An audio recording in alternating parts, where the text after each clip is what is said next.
tes, suara saya apakah masuk?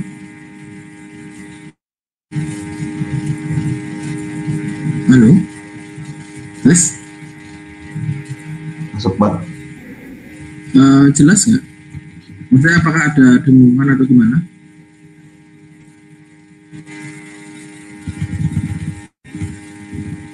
Jelas, Pak. Oke ya,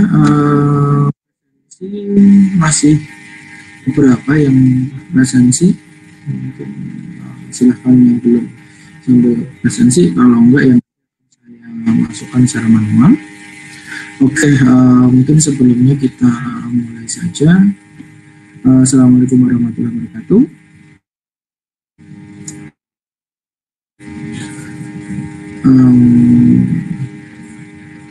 Terima kasih atas kedatangannya teman-teman.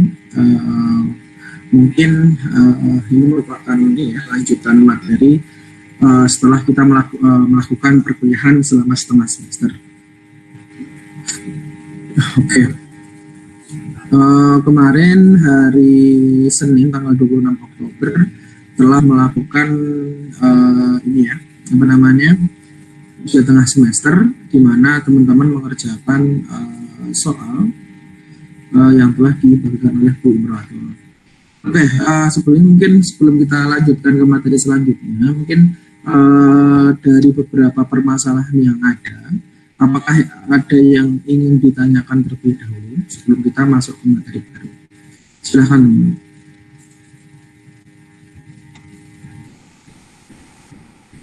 Mungkin biar lebih ini ya, saya coba tanya secara langsung. Hilmi, ada Hilmi? Hadir, Pak. Hilmi. Gimana Hilmi? UTS kemarin apakah ada masalah atau ya bisa-bisa aja? Untuk yang praktikum Siskondas ini lumayan sih, Pak. Yang nomor yang terakhir itu 1E itu yang agak kesulitan. Kan disuruh ya? Kan disuruh nampilin yang itu, Pak, grafik. Akan ada tiga apa namanya, tiga garis. Nah itu aku ya itu, Pak. Yang mana yang setelah plot berupa stem, bar, dan stairs itu enggak saya tampilin, Pak. Kenapa? Nggak tahu soalnya, Pak, stem, bar, dan stairs itu gimana, Pak? ya sebenarnya ini fitur di MATLAB aja sebenarnya, kan koma kutip stem bar, koma kutip stairs,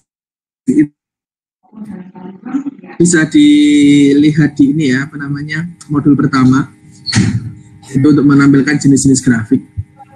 Tapi kalau nomor 2 waktunya baru habis, Pak.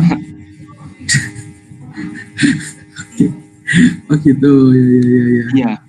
Benar, terima kasih. Terus lanjut mungkin siapa ya? Ilham.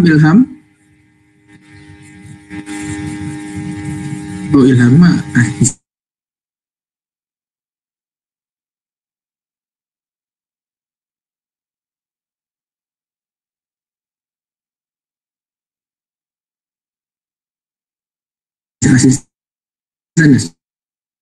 sorry.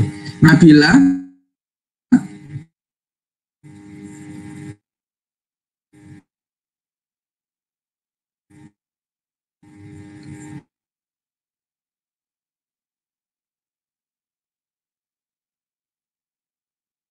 Ya, masukin angkanya.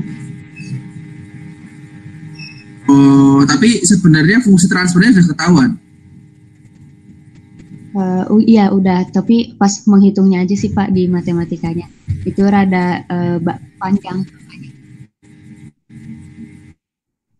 Dengan input gaya F dan simbangan Y2, oke. Iya. Gimana nih konsep dari ngitung fungsi transfernya? Apa yang dilakukan? Itu sih, Pak, awalnya pas udah nentuin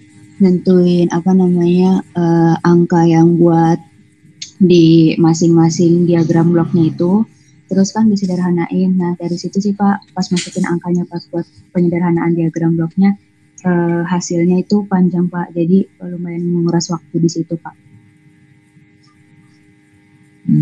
Tetapi sebelum memasukkan angka kan otomatis kamu punya persamaan fisikanya kan ya? Iya, persamaan dinamiknya ya? Iya. Nah itu gimana caranya? Berapa persamaan di sini? Ya nomor berapa? Nomor 2. Oh, jadi yang satu Pak.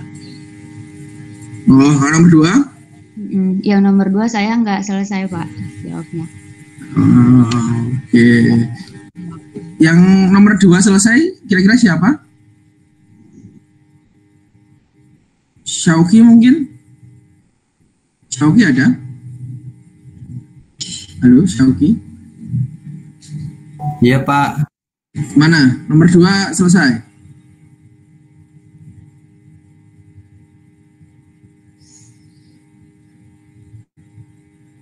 Halo?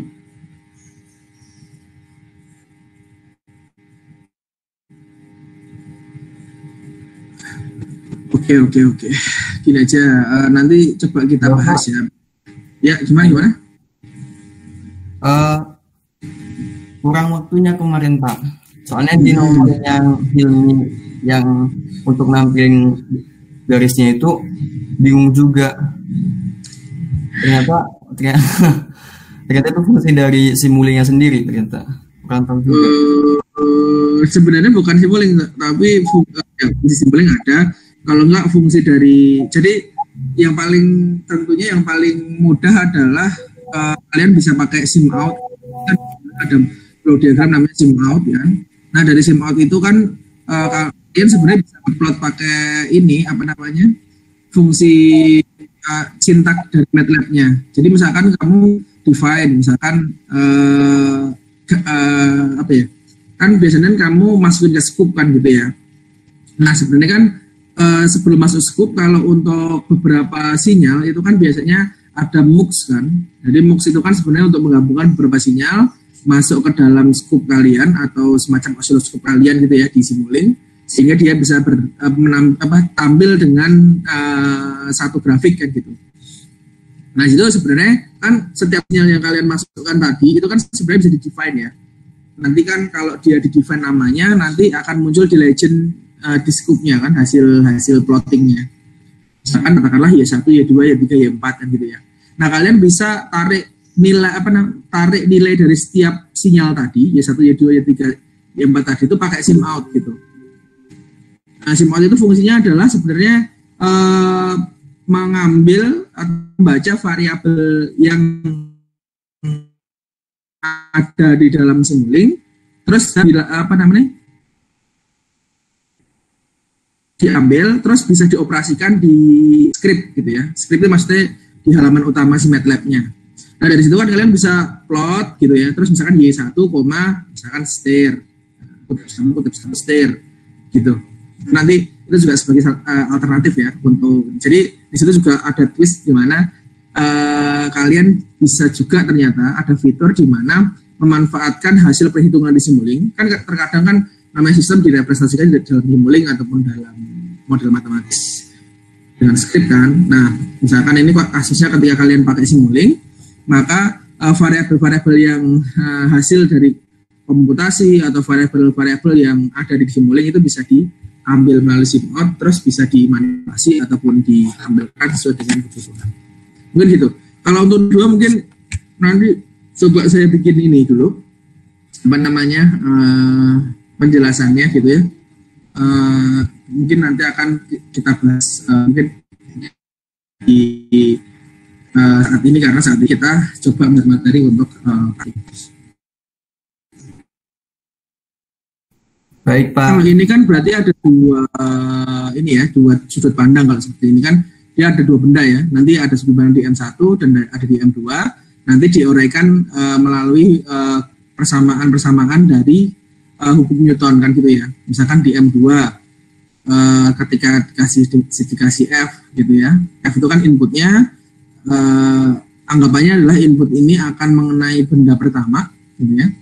Jadi ketika acuannya di M1 atau apa ya istilahnya bahasanya. Nah, intinya ketika yang kita analisis itu adalah di M1, maka kita uraikan gaya-gaya yang bekerja di dalam M1 kan gitu kan. Oh ini F ke sana. Dan sigma F sama dengan M kali A kan gitu ya.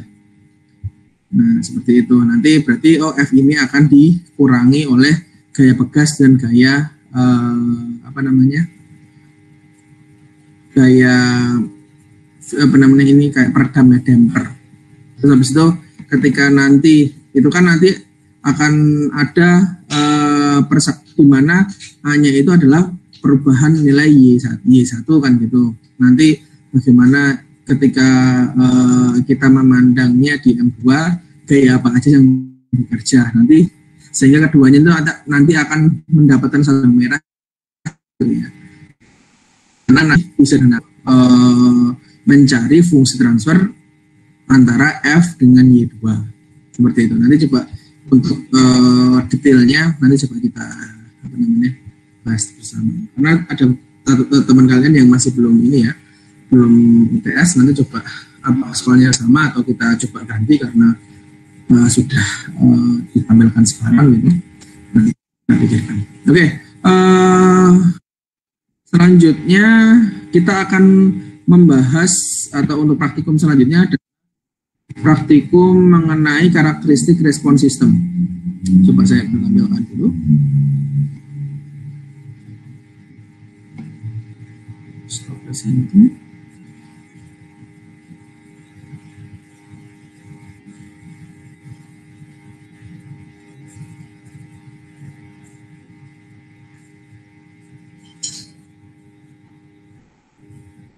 Oke ya. Nah,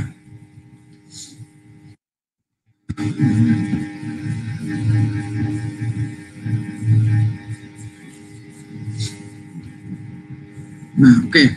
Jadi ketika kita lihat di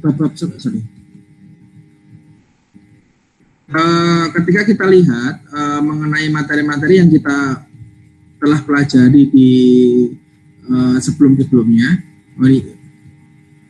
kita lihat bahwa praktikum kita mulai dengan pengenalan MATLAB, terus selanjutnya adalah pengenalan Simulink, oke. Terus pemodelan sistem. Nah, mungkin kalau pengenalan MATLAB dan pengenalan Simulink mungkin kita bisa exclude-kan dari ini ya apa namanya materi pembahasan sebenarnya. Tapi sebenarnya materi yang kita mulai adalah dari pemodelan sistem. Nah di sini tentunya kita mencoba atau tujuan dari pemodelan sistem ini adalah bagaimana kita mencari persamaan matematis yang biasanya diawali dengan memanfaatkan persamaan-persamaan fisik dari suatu sistem dinamik tersebut. Sistem dinamik itu apa Pak? Misalkan bisa listrik, bisa mekanik, bisa elektromekanik, itu campuran dengan motor gitu ya, bisa seperti itu ya. Nah dari situ kita manfaatkan hukum-hukum yang ada, contohnya misalnya di listrik ya kita pakai hukum Kirchhoff gitu ya. Terus kalau di mekanik ya hukum Newton gitu ya. Terus misalkan di elektromekanik biasanya kebanyakan hukum ya ketiganya, bahkan ditambah lagi dengan elektromagnetik kan gitu. Ya sepertilah kita membahas motor-motor listrik. Ini kenapa ini tadi dulu?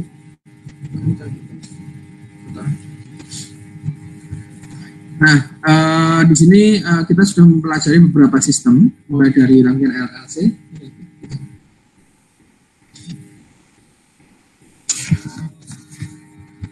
sampai ke OPM.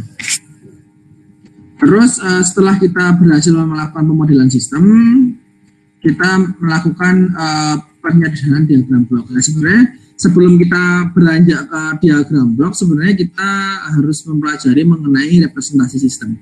Jadi bagaimana ketika kita sudah mendapatkan persamaan diferensial dari sistem dinamik kita, itu kan sebenarnya untuk dapat disimulasikan dengan MATLAB itu menggunakan apa kan gitu loh. Maksudnya seperti apa sih caranya gitu. Nah, maka dari itu kita sebelum masuk ke diagram blok itu biasanya masuk ke ini apa namanya transformasi Laplace kan gitu kan. Nah di sini transformasi Laplace itu digunakan untuk mempermudah kita dalam menganalisis persamaan diferensial sebenarnya. Jadi kalau bahasa umumnya adalah mempermudah kita dalam mencari solusi persamaan diferensial. Nah solusi itu apa Pak sebenarnya? Nah, solusi itu sebenarnya nanti akan bisa digunakan untuk melihat karakteristik dari sistem kita. Jadi kalau kita sebut dia fungsi transfer itu sebenarnya kan dinamika sistem dari yang kita punya gitu ya. Jadi misalkan kayak apa ya contohnya? Misalkan analogi yang paling mudah adalah ketika kita punya suatu sistem itu merupakan penguat gitu. Penguat 5 kali. Nah, jadi karakteristik dari sistem kita kan intinya adalah dia output sama dengan 5 kali input kan gitu kata-kata. Nah, kita sebut sistem adalah sistem itu direpresentasikan menjadi fungsi transfer, yaitu hubungan antara output dengan input. Jadi seringkali ketika kita punya fungsi transfer atau hubungan output terhadap input Y per X, katakanlah gitu ya, di mana Y adalah output, X adalah input, akan sama dengan 5, nah gitu, sama dengan 5. Kalau kita kali silang, berarti kan YS sama dengan 5XS kan gitu ya. Sehingga ketika kita berikan nilai input berapapun, maka outputnya bisa dihitung. Nah itulah yang menjadi definisi dari fungsi transfer, gitu kan. Nah untuk sistem-sistem yang analog, maka representasi dari atau transformasi yang digunakan untuk mempermudah kita dalam menganalisis suatu sistem adalah fungsi Laplace, di mana kebetulan gitu ya, karena memang sistem kita itu dimodelkan dengan persamaan diferensial, maka yang sering kita temui dalam analisis sistem maupun representasi sistem itu adalah mengganti turunan pertama, turunan kedua dengan S maupun S kuadrat kan gitu ya.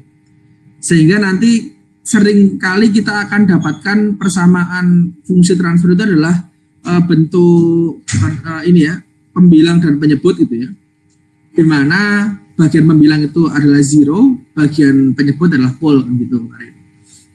Nah, fungsi transfer adalah salah satu representasi yang bisa digunakan untuk menganalisis sistem single output, single input gitu ya. Jadi kalau ketika inputnya 1 dan outputnya 1. Kalau inputnya 1, outputnya 2, nanti satu sistem itu punya 2 buah fungsi transfer. Kan kita sudah sepakat bahwa sistem yang sama ketika kita fungsi transfernya itu tergantung dari penentuan output dan input dari suatu sistem gitu. Jadi kalau kita bilang fungsi transfer sistem, kita tanya dulu nih fungsi transfer apa terhadap apa kan gitu ya. Mungkin saja dia akan berbeda ketika representasi input dan outputnya juga berbeda gitu. Nah dari situ muncullah fungsi transfer. Nah sebenarnya ada beberapa representasi yang lain. Nah, salah satunya adalah representasi diagram blok ini. Nah sebenarnya diagram blok ini kan dia tuh seperti ketika kalian diminta untuk merepresentasikan bentuknya tuh seperti menggunakan simuling gitu ya.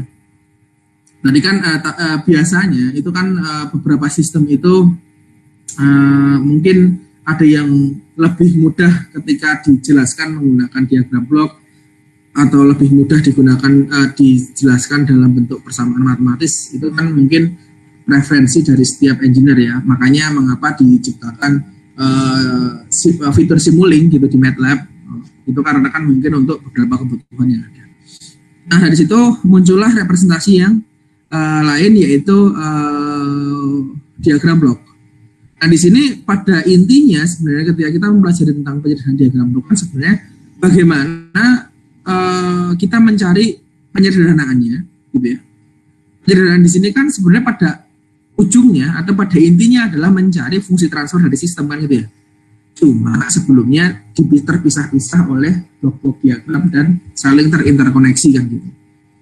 Tapi pada ujungnya adalah bagaimana kita mencari fungsi transfer dari sistem. Ini kemarin.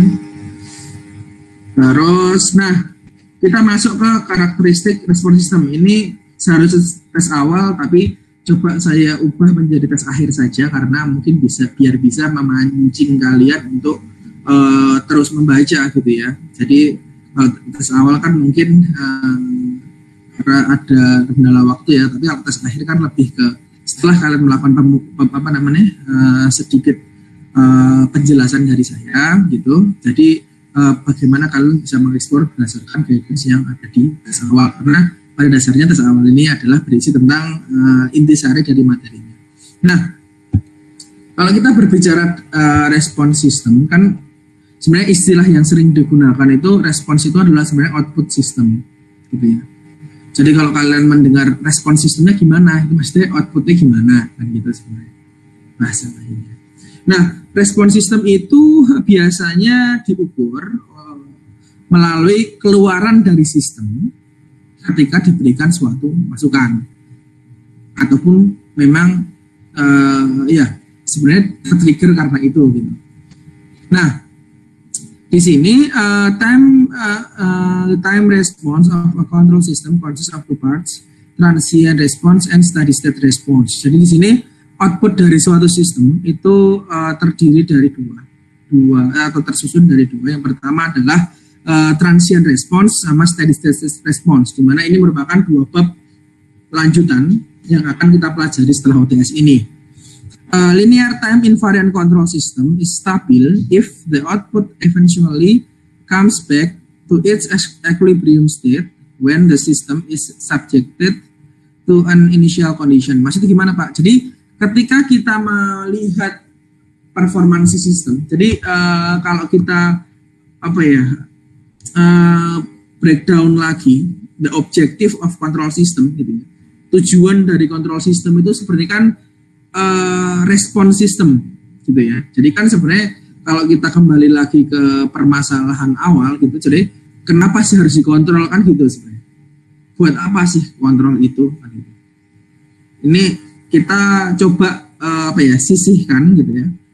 Dua persepsi yang berbeda. Kalau kita bicara tentang otomasi industri gitu, itu kan berarti kendali itu tujuannya adalah goals-nya adalah dia bisa melakukan sesuai dengan yang kita harapkan gitu ya, atau yang sesuai dengan kita tanamkan secara automatically kan gitu. Itu kan sebuah kendali juga gitu.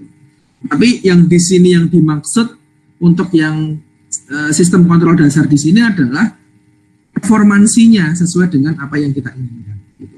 Jadi mungkin di sini goals-nya itu ada dua. Yang pertama adalah kalau kita bicara tentang transient itu kan jadi gini. Output dari sistem itu ada dua jenis. Yang pertama transient. Saya ulang kembali, transient ini adalah dinamika atau bahasa ininya behavior gitu ya, maksudnya kayak behavior, maksudnya ini bagaimana sih suatu sistem ini mencapai nilai puncaknya. Nah, nilai puncak itu gimana sih Pak? Contoh gini, ketika kita punya kemarin ya motor listrik dan kita punya potensio sebagai pengendali kecepatan kan gitu. Nah, ketika kita putar setengahnya, misalkan motor itu 0 sampai 100 rpm, potensionya misalkan 0 sampai 5 volt katakanlah. Nah, kalau 2,5 volt misalkan dia harusnya akan berada di 50 rpm kan gitu ya. Nah, proses di mana potensio itu mulai digerakkan dari 0 ke setengah atau 2,5 volt, itu kan kita bisa capture nih pergerakan antara motor mulai dari 0 rpm sampai 50 rpm. Dan dia akan berhenti atau dia akan steady atau dia akan tidak ada konstan di nilai 50 rpm kan gitu ya. Nah, behavior atau dinamika sistem dalam mencapai nilai 50 rpm tadi itu yang dinamakan sebagai transient response. Ya, kalau steady state itu adalah setelah dia konstan di nilai akhir, itu steady state. Dari situ paham dulu ya teman-teman, persepsi kita mana yang namanya transient response, mana yang namanya steady state. Nah, sekarang kita pada hari ini kita akan pelajari tentang apa itu performansi yang ditemui atau yang menjadi ukuran dalam transient response. Misalnya gini, saya balikkan lagi misalnya. Oh ini Pak, sistem saya transient responnya bagus. Nah bagus itu seperti apa kan gitu toh? Nah bagus itu seperti apa? Ya mungkin bagus menurut kamu, belum tentu bagus menurut kita, karena kita kan harus menentukan parameter yang sama gitu ya. Jadi kita harus menyamakan dulu persepsinya sehingga kita dapat menentukan sistem itu bagus atau tidak kan gitu. Nah untuk sistem kendali sebenarnya bagus atau tidak itu tergantung dari rancangan yang kita inginkan. Jadi misalnya kayak saya pengen sistem ini akan steady state dalam waktu 5 detik kan gitu. Oke, nah ketika sistem itu mencapai nilai itu, maka sistem dikatakan bagus. Nah, karena memang performansi yang kita inginkan seperti itu kan gitu ya. Ya mungkin itu buat sistem-sistem yang memang sifatnya berat atau sistem-sistem yang memang tidak mengizinkan adanya overshoot. Ketika overshoot ada atau terlalu cepat, mungkin dia akan membuat trouble di dalam sistemnya, kan bisa juga. Tetapi di engineer lain bilang bahwa oh sistem yang berbeda, saya pinginnya itu kurang dari 2 second nih untuk mencapai nilai akhir gitu. Itu bisa juga. Jadi intinya di sini agak sedikit bias ya. Jadi intinya ketika kita nanti di dalam soal UAS gitu ya, mesti yang saya inginkan adalah rancangan kalian itu apa inginnya. Jadi pinginnya itu sistem kalian itu seperti apa, terus kendali kalian seperti apa, terus hasilnya gimana, berhasil atau tidak. Jadi itulah menjadi objektif dari sistem kendali yang kita inginkan, gitu ya. Nah sekarang kan kita tadi baru sebatas mengatakan bahwa sistemnya cepat, sistemnya bagus. Nah itu apanya, kan gitu ya? Itu apanya? Nah itu nanti akan kita pelajari beberapa parameter yang bisa digunakan untuk menentukan performansi transient dari sistem kita. Nanti kita pelajari. Nah itu yang sisi transientnya. Nah kalau yang sisi steady state-nya itu adalah bagian di akhirnya. Itu seperti apa? Nanti ada namanya error steady state. Jadi error steady state dalam artian itu ketika ingin ketika saya kasih motor itu saya kasih inputnya 2,5 volt gitu ya, harusnya 50 rpm nih, ternyata sekarang 30 rpm dan dia akan konstan di situ. Oh berarti ada error steady state sejauh 20 rpm gitu kan. Jadi intinya itu ada error steady state. Tetapi pada akhirnya itu permasalahan kendali adalah permasalahan untuk menstabilkan sistem. Itu yang paling penting. Jadi di sini kita bisa menentukan suatu sistem linear time invariant. Time invariant itu maksudnya linear di sini sebenarnya ini ya, jadi agak sedikit apa ya? Harusnya nanti kita coba koreksi kembali bagaimana cara kurikulum yang ada. Jadi sebelumnya harusnya kita tahu dulu nih sistem linear itu apa, sistem time invariant apa gitu ya. Itu biasanya dulu tuh saya pelajari di sinyal dan sistem gitu. Nah, jadi sistem linear di sini adalah sistem yang respons dan inputnya itu akan selalu linear. Jadi ketika inputnya dinaikkan sebanyak misalkan sebanyak X gitu, maka outputnya juga akan naik sejauh sebanyak X gitu loh. Jadi ini antara hubungan antara input dan output itu linear, itu sistem linear. Kalau time invariant adalah berarti kan tidak tergantung oleh waktu. Jadi misalkan kayak sistem, misalkan tadi motor listrik, saya kasih 2,5 volt 50 rpm. 5 tahun lagi saya kasih juga 50 rpm kan gitu ya. 10 tahun lagi ya 5 rpm, besok saya kasih juga jadi 50 rpm. Itu adalah time invariant. Nah, kenapa dibahas sampai jauh itu Pak? Karena memang ada sistem-sistem yang non-linear. Ya kan, non-linear itu ada. Jadi nanti itu sebenarnya dipelajari di kendali yang advance ya. Tapi kenapa ini ditekankan? Karena ini sebagai pembatas kita dalam mempelajari sistem kontrol dasar. Karena ada sistem yang tidak linear, nanti kendali non-linear ada. Terus ada time varying juga ada, ya. Jadi nggak selalu time variance. Nah kalau time varying itu contohnya gimana Pak? Ya misalkan contohnya ini kita misalkan yang paling sering ya, yang ideal gitu misalkan kayak roket misalkan. Roket itu kan punya bahan bakar kan. Nah terkadang kan ketika dia bahan bakar itu kan mungkin berkaitan dengan berat dari roket tersebut. Nah, berat di sini berkaitan dengan pengendalinya kan gitu kan. Nah, jadi intinya semakin dia digunakan semakin lama kan bahan bakar juga menipis nih. Nah, tentunya kan dia harus ada adaptasi kan nilai parameter kendalinya supaya dia menghasilkan sesuatu yang konstan kan gitu. Konstan itu dalam artian itu konstan bagusnya gitu ya.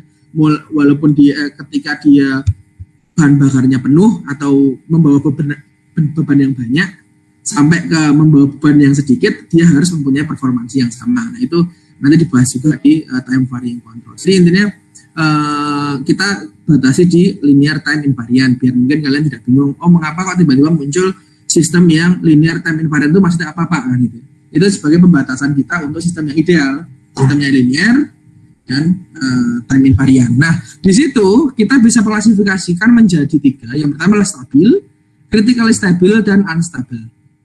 Nah, kalau stable atau stabil, jadi gini, kan misalkan motor, itu tadi ya, motor. Terus ketika saya kasih 50 RPM gitu ya, dia akan ke 50, saya kasih 2,5 volt, dia akan ke 50 RPM. Tapi ketika saya nolkan kembali atau saya nolkan kembali gitu, nah dia respon sistem akan meluruh menuju ke 0 RPM. Nah, itulah sistem stabil gitu ya. Kalau sistem yang tidak stabil adalah ketika saya kasih 50 RPM dia naik, ketika saya lepas dia tambah naik gitu. Itulah sistem yang tidak stabil. Nah, nanti pada dasarnya kalau kita bicara tentang praktis, tentunya sistem unstable itu tidak ada, karena memang sistem itu akan punya batasan paling nggak di bagian mekanik maupun di bagian energi kan gitu ya. Nggak ada sistem saya trigger sekali, habis itu dia akan terus meninggi terus sampai ke infinity kan nggak ada. Mesti dia akan terbatas secara mekanik maupun secara energi gitu ya. Tapi kita bicara nih masalah ideal nih ada. Jadi misalkan sistem yang unstabil itu pengertiannya adalah ketika kita berikan trigger dia naik gitu misalkan, terus ketika kita lepas triggernya dia tidak kembali ke nilai equilibriumnya gitu. Tapi dia selalu tinggi gitu ya, meninggi atau menyimpang gitu nilainya menuju ke infinity. Nah, jadi yang paling terkenal kalau kalian bicara tentang kestabilan sistem itu bipolar stability, bounded input, bounded output. Jadi input yang terbatas akan menghasilkan output yang terbatas gitu. Jadi kalau yang tidak bipolar gitu, maka dia tidak stabil. Terus satu lagi ada yang critically stable, a linear time invariant control system in critically stable if oscillation of the input continue, oscillation of the output continue forever. Jadi dia akan mempunyai respons yang osilasi gitu, osilasi salah terus menerus itu disebut sebagai critical stable. Nah Pak, bagaimana Pak? Itu kan masalah fisik ya, maksudnya masalah pandangan mata gitu loh, maksudnya masalah performansi itu ketika kita lihat sebagai objek fisik gitu. Nah sebenarnya klasifikasi sistem ini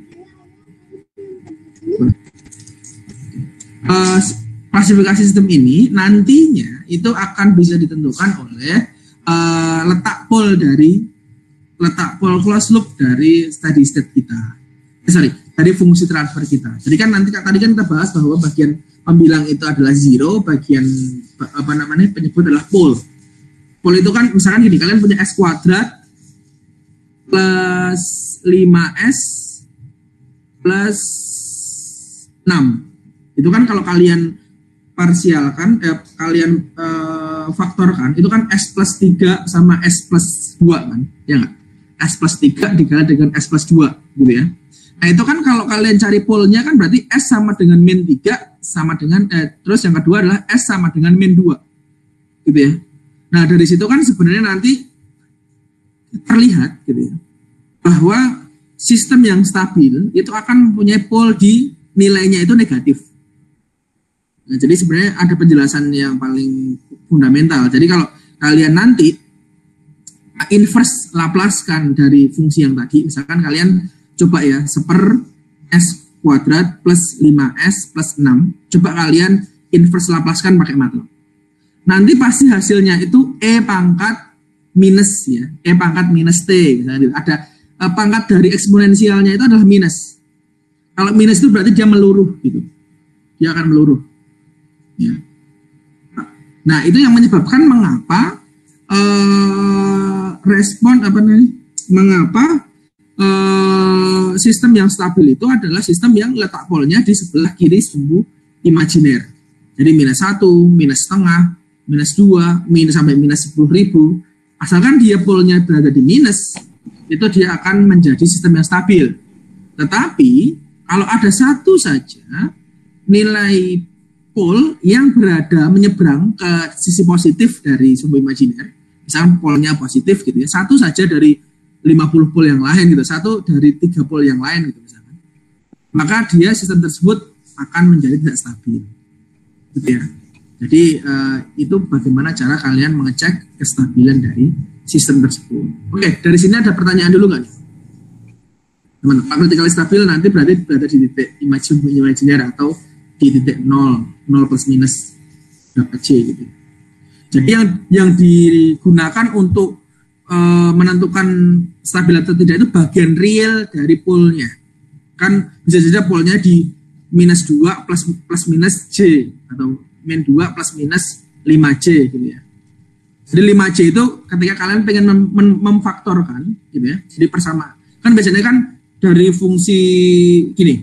Fungsi transfer itu kita menentukan ordernya itu kan berdasarkan pangkat tertinggi gitu ya. Kalau kalian punya 1 per S kuadrat plus 5S plus 6, S kuadrat berarti kan ordernya 2 nih. Berarti dia punya 2 pol kan gitu toh. Ya. Nah, kebetulan tadi bisa saya faktorkan menjadi 2 nilai pol, min 2 dan min 3 tadi ya. Itu semuanya real.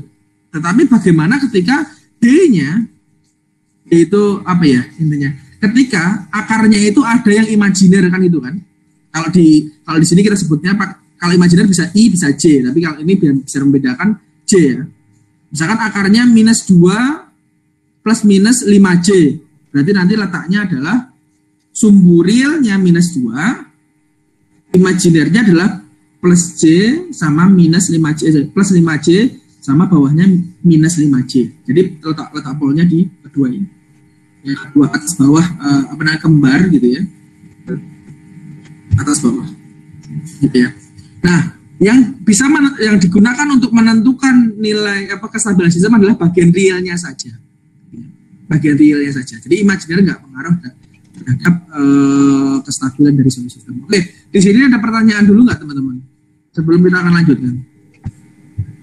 Halo, ada pertanyaan? Halo. Oke, lanjut Pak. Sambil dicerna dulu. Nanti kalau misalkan pun kalian baru kepikirannya setelah mengerjakan tes awal atau tes akhir atau setelah praktikum atau bahkan modul selanjutnya gitu, kalian bisa tanyakan, tapi mungkin kalian bisa cerna dulu saja. Nah, oke, di praktikum kali ini kita akan membahas mengenai respon transient system untuk sistem order 1 dan order 2. Mengapa pembatasannya sampai order 2? Karena kalau ordernya lebih dari 2, maka dia akan dianggap sebagai sistem order 2. Jadi pol-pol yang lain ini kan jumlah order itu akan berpengaruh terhadap dia jumlah polnya berapa kan gitu. Nah, jadi kalau order tinggi, dia akan diambil order yang dominan saja atau pol yang dominan saja. Pol yang tidak dominan diabaikan karena dia dianggap tidak terlalu memengaruhi sistem. Jadi makanya kita bahas adalah sistem order 1 dan sistem order 2. Nah, sistem order 1, kita hari ini membahas tentang transient system dari sistem order 1. Kalau sistem order 1 seperti kita tahu bahwa dia punya nih, pangkatnya S-nya sama dengan 1, kan gitu ya. Di sini ada namanya T, time constant. Time constant. Nah, jadi kalau untuk sistem order 1, parameter transientnya hanyalah time constant. Di mana time constant ini terjadi ketika respon sistem berada di 63,2% dari nilai steady state-nya. Ya. 63% dari nilai steady state-nya.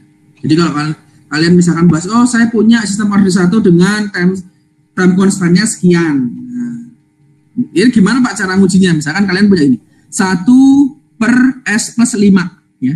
1 per S plus 5. Berapa time constantnya kan gitu tuh. Berarti time constantnya adalah 1/5 kan gitu ya. Kenapa? Karena dirubah menjadi kan nanti ada 5 kan. Berarti nanti 1/5 per 1/5 S plus 1 kan gitu loh. Ya enggak? Dibagi 5 semuanya. Kan biar bagian penguji bagian paling belakang ini bernilai 1 kan gitu loh. Nah, nanti coba kalian plot nih. Coba plot iseng-iseng aja misalkan 1 per S plus 5 kalian plot. Terus gitu. Terus kalian coba nih. Kan tadi kalau jangan 1/5 ya, misalnya nih 5 per S plus 5 karena biar nilai akhirnya itu 1 gitu maksudnya. Nah, nanti kalian plot 5 per S plus 5 kalian plot pakai MATLAB. Nah, nanti kalian akan menemukan persamaan seperti ini, grafik seperti ini. Oke, dari situ kalian coba nih iseng aja ukur berapa sih nilai pada saat respon sistemnya itu 0,632. Nah, itulah akan mendapatkan nilai time constantnya. Itu kurang lebih nilainya nanti akan bernilai 1/5 kan gitu. Nah, itu untuk sistem order 1. Jadi tidak terlalu banyak yang kita bisa bahas di order 1 gitu ya. Tapi yang jelas nanti kalau kalian lihat, kalian juga sudah buktikan dalam praktikum sebelumnya, maka ya untuk sistem order 1 dia sistemnya itu seperti ini saja. Jadi dia akan muncul tidak akan ada overshoot, tidak ada parameter-parameter lain yang bisa kita ukur. Nah, itu sebenarnya menjadi permasalahan, bukan permasalahan ya, menjadi sedikit pertimbangan ketika kita ingin menentukan modelan sistem. Jadi semakin besar order yang kita kan begitu misalkan kita menebak-nebak jadi nih ketika kita memodelkan, kita kan bisa memilih antara menggunakan persamaan dinamik yang kita sudah ajarkan sekarang, ataupun kita bisa menggunakan sistem identifikasi sistem yang ada pada fitur MATLAB. Nah, sistem identifikasi sistem itu sebenarnya memanfaatkan dia mendevelop beberapa algoritma ARX dan lain-lain gitu ya, yang dimana dia bisa menginterpretasikan suatu fungsi transfer dari hubungan input output yang telah kita berikan. Jadi kita punya data input, data output yang bersesuaian. Misalnya bersesuaian dalam artian kita punya sistem black box, gitu. Kita nggak tahu nih isinya apa. Kita kasih input menghasilkan output lagi input. Nah, record dari sistem input dan output tadi kita masukkan ke diagram blok sistem identifikasi kita, maka dia akan dia akan mencari ini fungsi transfer yang paling mendekati yang mana kan gitu ya, secara matematis. Nah, sebenarnya di situ ada satu setting yang kalian bisa pilih. Kalian pengen sistem ini tak dekati dengan order berapa kan gitu. Order 1, order 2. Oh, saya pengen order 2 dengan 1 0 gitu. Bisa juga. Nah, sebenarnya semakin besar ordernya, dia akan mempunyai tingkat presisi yang lebih tinggi kan gitu. Kalau order 1 berarti mungkin banyak linearisasi atau mungkin banyak simplifikasi dari situ kan. Tapi kalau kita semakin tinggi ordernya, sebenarnya semakin detail untuk setiap parameter yang ada. Gitu. Nah, inilah sistem order 2. Sistem order 2 bentuk umumnya seperti ini. K omega n kuadrat plus S kuadrat plus 2 zeta omega ns plus omega n kuadrat. Di mana K itu adalah gain overall, penguatannya, itu yang mempengaruhi berapa nilai akhirnya nantinya. Terus rasio redaman. Terus yang selanjutnya adalah frekuensi alami. Nah, nanti untuk rasio redaman, frekuensi alami nanti itu akan mempengaruhi transient responnya seperti apa. Kalau dia rasio redamannya semakin tinggi, maka sistem itu akan tidak akan keredam berarti kan ya.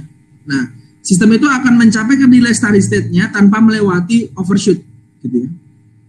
Tetapi kekurangannya adalah dia kurang cepat gitu ya. Jadi kan sebenarnya gini, ketika kalian pengen menggerakkan motor kalian 0 sampai 50 rpm, kalau kalian ngegasnya itu pelan-pelan, dia akan nilainya kan lebih stabil gini, stabil, nggak pernah dia lebih dari 60 gitu ya, lebih dari 50 gitu.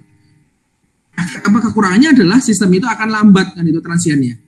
Tetapi ketika kalian rasio redamnya kecil gitu ya, kecil, seperti halnya kalian mengegas dengan cepat gitu, gitu.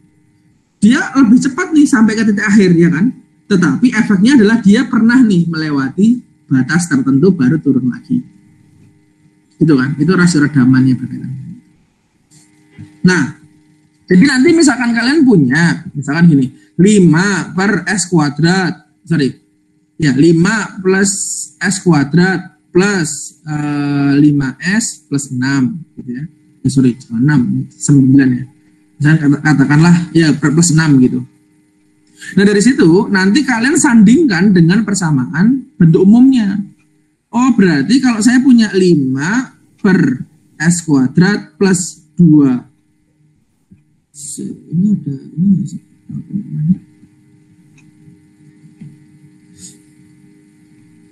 Oke ya. Ketika kalian punya berarti sini 5 per S kuadrat plus 5S plus 6 gitu ya. Kalian sandingkan dengan persamaan ini. Nah, dari informasi yang dapat, bahwa persamaan kalian kan belakangnya ada 6 tadi. 6. Nah, 6 sama dengan omega n kuadrat, kan gitu. Berarti omega n-nya sama dengan akar 6. Oh, ketika kalian punya omega n-nya akar 6, kalian bisa mencari setanya, kan gitu tuh. Nah, gimana Pak nyari setanya? Kan tadi kan persamaan umumnya adalah S kuadrat plus 5 plus 6, kan gitu ya. Berarti kan 5 sama dengan 2 kali seta kali akar 6 kan nanti gitu loh. Nah, dari situ nanti ketahuan berapa nilai setanya.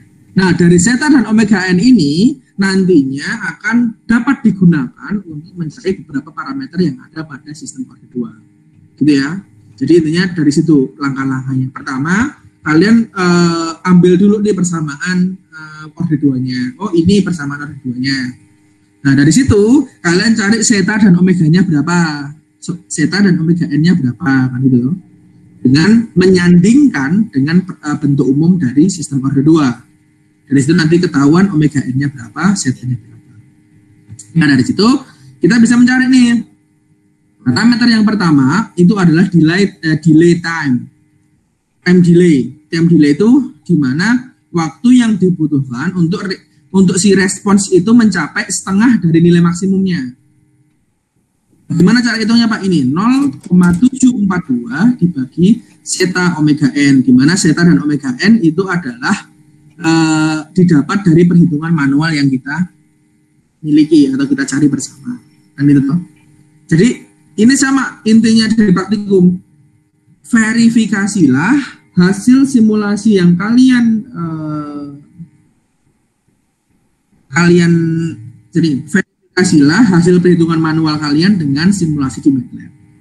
Ya, berarti kan intinya kalian plot fungsi transfernya, terus diplot, dicari manual pakai garisan itu misalkan, dibandingkan dengan hasil yang kalian dapat dari persamaan perhitungan manual.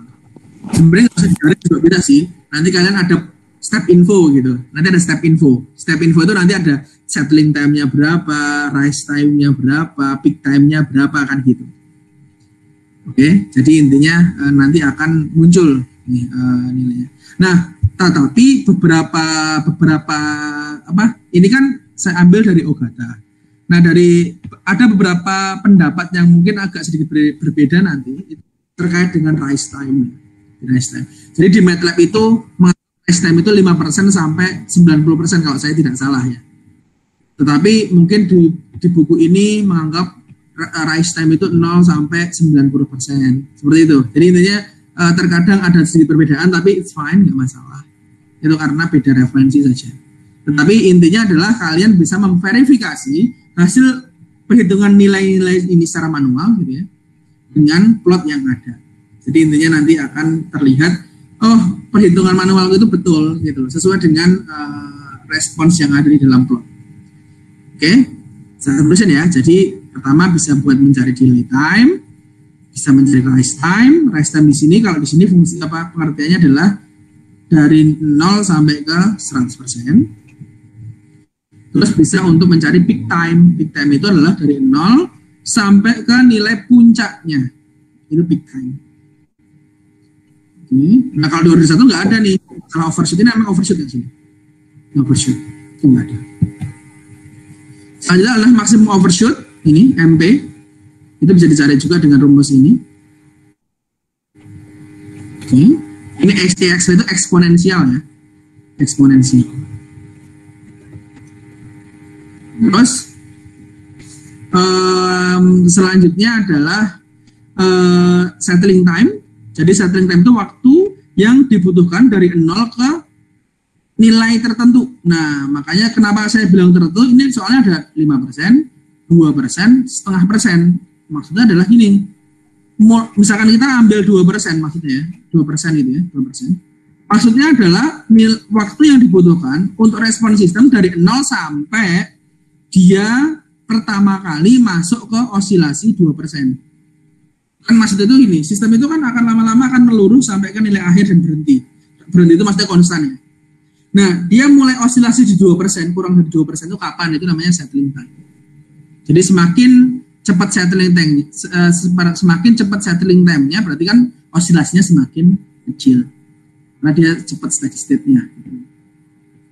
Ya, itu adalah oke, ini yang terakhir klasifikasi dari sistem order 2 jika kita lihat dari setanya atau rasio redamannya. Ada 3, yaitu under dam, critical dam, sama over dam. Kalau yang under dam, di mana nilai setanya antara 0 dengan 1. Sistem dengan order 2, dengan pole closed loop, kompleks conjugate, dan berada di sebelah kiri, sumbu imajiner pada domain S. Nah ini sebenarnya istilah-istilah ya, istilah-istilah yang ini kompleks conjugate berarti misalkan polenya itu di -2 plus 5C sama -2 min 5C, itu kan kompleks conjugate ya. Jadi maksudnya polnya kembar cuma yang satu plus yang satu minus gitu ya. Tapi intinya ketika kalian tadi hitung nilai setanya itu antara 0 sampai ke 1 gitu loh intinya. Nah, ini. Maka transient response-nya itu akan berosilasi. Terus kalau yang critical dam itu ketika setanya sama dengan 1, ya sistem dengan order 2 dengan kedua polnya real dan sama. Misalkan polnya sama-sama di -2, sama-sama di -5 gitu ya. Selanjutnya adalah overdam ketika ini harusnya lebih dari 1. Lebih dari 1. Nah, sistem dengan order 2 dengan kedua polnya real, negatif, dan berbeda. Nah, kita lihat di sini nih. Ini kan nilai 0. Ini CT itu respons sistem ya, CT. Kita lihat bahwa semakin tinggi rasio redamannya, maka nih, ini dia lihat. Dia tidak ada osilasi nih, seperti ini. Dia akan berhenti di, misalkan kita mengatur dia akan berhenti steady state-nya di nilai 1 kan itu ya. Dia dinamikanya dia lambang-lambang aja ke sini. Tapi akibatnya apa? Dia lebih lambat gitu ya. Lebih lambat daripada yang rasio redamannya kecil. Kalau dari rasio redaman kecil dia udah sampai nilai 1 duluan kan gitu. Bandingkan dengan 2. Kalau kita kecilkan lagi, misalkan dia nilainya 1, nah dia juga sama nih, dia nggak ada overshoot. Tapi lebih cepat daripada rasio redamannya 2 kan gitu. Semakin kecil-kecil lagi, semakin cepat dia nilai menuju ke nilai akhir. Tetapi ini semakin tinggi simpangannya gitu. Kalau ininya setanya sama dengan 0, dia tidak akan berhenti di suatu titik ya, dia akan osilasi forever kan gitu. Terus saja osilasi. Kalau dia tidak ada rasio redaman. Rasio redaman itu yang membuat sistem itu kan energinya meluruh untuk mencapai suatu nilai steady state kan gitu. Nah, jadi yang kita nantinya sering kita pelajari untuk yang rumus yang tadi itu adalah rumus yang persamaan yang sebelumnya tadi, yang K omega N per plus S kuadrat 2 zeta omega N plus omega N kuadrat tadi, itu adalah untuk nilai zeta yang antara 0 dan 1. Nanti kalau di beberapa permasalahan kan mesti kalian dikasih tahu. Kalau kalian cek, mesti zeta omega N itu antara 0 dan 1. Makanya kita bisa menganalisis dan merancang kendali untuk sistem yang under them. Seperti itu ya teman-teman. Kita itu sedikit ini pengantar, tapi ini silahkan di capture. Ini sebagai tes akhir ya. Nanti akan saya buatkan di Key Classroom. Ini adalah tes akhir untuk praktikum ini, gitu ya, sebelum nanti pelaksanaan praktikum. Silahkan di capture. Kalau sudah, mungkin saya akan sedikit melihat apa sih isi dari modul praktikumnya dan memberikan arahan terhadap pelaksanaan praktikum di hari ini. Ya, oke, sambil tanya juga dipersilahkan loh ya. Jadi jangan ini kalau misalkan sudah ada yang ditanyakan, jadi silahkan langsung ditanyakan saja. Oke, coba kita lihat modul praktikum yang ada. Design now. Window. Kok nggak muncul? Sebentar. Muncul. Entire screen.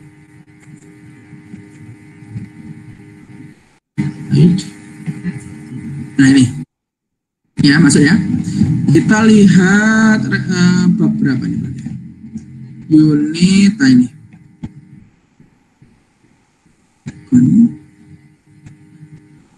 Ini ya, jadi sebenarnya materi-materi yang tadi itu sudah terdokumentasi di dalam modul ini. Cuma tadi saya bantu untuk menjelaskan ulang saja. Jadi nanti silakan dibaca ulang untuk yang unit 5 karakteristik response system. Ya, ini sudah cukup jelas, cukup lengkap di sini. Ini untuk sistem order 1 dan ini sistem order 2. Nah ini untuk pelatihannya. Buatlah diagram blok order 1 dan order n berikut menggunakan simuli. Lalu amati perbedaan dan berikan kesimpulan. Oke, saya oke. Order 1 ini masuk. Ini order 1 ya. Nah, order 1 mungkin di sini sih kalau yang menurut saya cukup cari, ini nomor 2 ya, cukup cari time konstannya, terus kalian bandingkan dengan hasil plot di MATLAB kalian aja, gitu ya. Terus yang untuk sistem order 2, nah ini kalian harus ini kan mencari dari sisi ini ya, dari sisi simulasinya. Jadi simulasi tetap ada, kalian berikan komentar, oh ini rise time-nya itu saya hitung ini ke sini Pak dari plotnya itu nilainya sekian gitu ya. Terus saya hitung manual hasilnya sekian gitu. Jadi menunjukkan bahwa perhitungan kalian itu benar atau salah sih. Betul. Kalian bisa verifikasi dengan MATLAB. Itu ya, itu nomor 3. Nomor 4 juga sama. Jadi dari sini nanti muncul, terus kalian nanti akan ketemu nih nilai zeta omega n-nya gitu ya. Seperti itu. Kalau ini berarti pure aja dilihat atau dicari dari sini informasi yang didapat. Nanti kalian muncul nih ada rising time-nya berapa, ada peak time-nya berapa. Dari situ nanti dicari zeta dan omega-nya kalau sini. Berapa sih zeta dan omega n-nya? Ini ya, zeta dan omega n-nya. Terus kalau yang nomor 4 ya, karena ini tadi sudah dikurangi nomor 2, cuma konstan aja terus dibuktikan dengan plot. Kalau ini justru kalian coba ini reverse engineer gitu ya, reverse engineer dalam artian ini 0,4 ini nggak ada nilainya nih, ini harusnya berapa nilai sini ya, 0,0 0,4 1,4 ini katakanlah di sini nilai di sini adalah 0,8 aja kali ya. Ini 0,8 di sini. Bisa ya, ini 0,8. Nah, nanti kan kalian ketemu zeta-nya, kalian ketemu nilai-nilai ini kan. Nilai-nilai ketemu omega n-nya. Nah, nanti cari ini fungsi transfernya apa, diplot. Hasilnya akan sama. Ketika berbeda, apa yang menyebabkan dia berbeda. Gitu ya. Oke, mungkin seperti itu teman-teman. Mungkin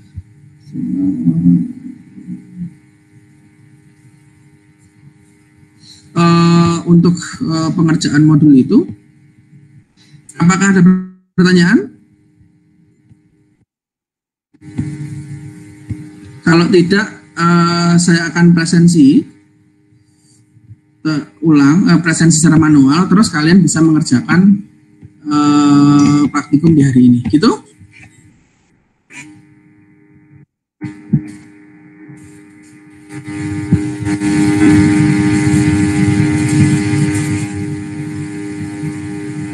Halo?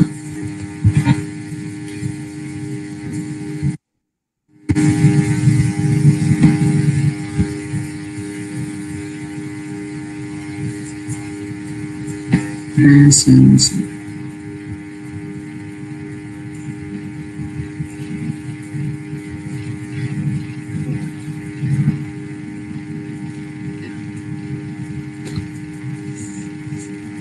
Presensi luar biasa. Hari tanggal ke-6, tanggal 5. Sorry, ini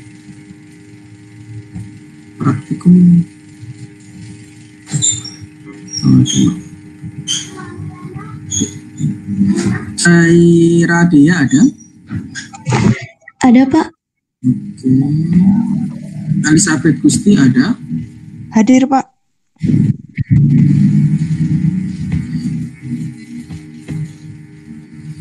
Terus Alif? Hadir, Pak. Alif ada. Terus Latif? Mufida? Hadir, Pak. Latif ada? Nggak ada. Mufida ada. Rizky? Hadir, Pak.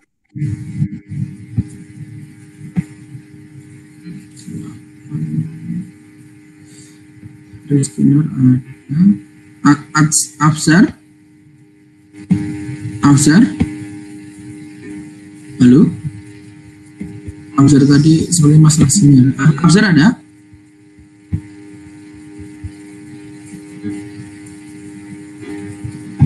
Febrian? Hadir, Pak.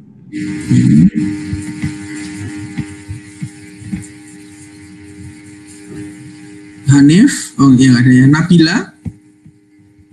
Hadir, Pak. Oke. Oke, mungkin seperti itu. Ini saya presensi dulu.